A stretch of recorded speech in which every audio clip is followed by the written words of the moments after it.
Ciao.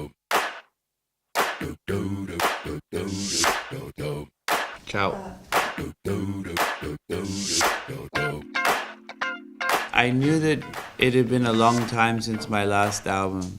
Music changes so fast, and tastes and new genres and new producers, new styles come along. So I thought if anybody was going to care about a Mark Ronson album in 2015, it had to be, the best thing I'd done. This is that ice cold Michelle fight for that white gold.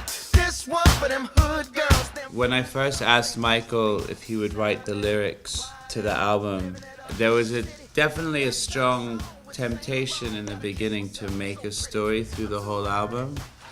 And then we wrote Uptown Funk, and we were like, fuck, well, what are we gonna do? We're just gonna try and there's one story where they just go to a nightclub or something. So we realized that the songs were more interesting if they stood on their own. That way the listener and the audience can enjoy each thing. Like when I listen to some of my favorite albums,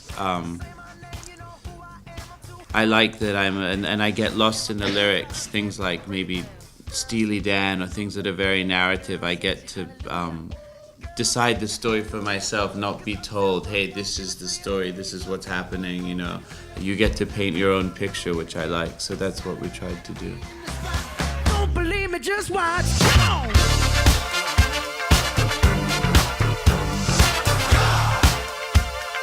Don't believe me, just watch. The 90s, when I started DJing in clubs in New York, I guess New York hip-hop, as far as Puffy, Puff Daddy, Biggie, Jay-Z, was starting to become this scene. And it was in downtown New York where I was DJing, it was a mix of rappers, athletes, sports stars, drug dealers, skateboarders, models. It was a mix of kind of every kind of, culture, race, background.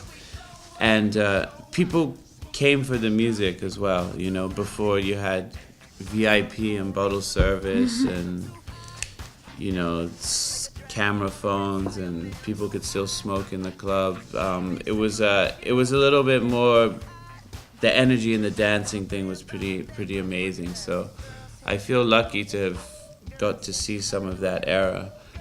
Now there's still some good clubs and things like that. There's interesting scenes, but for the most part, I don't think it's quite as much about the music as maybe it used to be.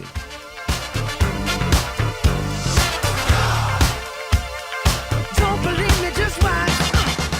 When I look back on the music that I liked as a child, as you're like, okay, well, why do I like this Duran Duran song, this David Bowie song, this In Excess song, this Madonna song? And then you get older and you realize because they were all produced by Nile Rodgers. As a DJ and playing in black music clubs in New York, I've probably been playing Nile Rodgers music for 20 years of my life. So there's no way that I wouldn't be influenced by him. In some way he's one of the greatest producers, guitar players, I think, to ever be around. I think that it's never like a conscious thing when I'm making music, like, oh, let's make a record like this person or this person. It's just like, we play the music that we love and try to make something new at the same time. So Nile is a big hero of mine. I have one guitar player who's my favorite guitar player, who played on Amy Winehouse Back to Black on my albums. And I played him Uptown Funk the first time, and he thought the guitar was Nile Rodgers, and it was me. So that was the best compliment I think anybody's ever played me. Don't believe me, just watch. Hey, hey.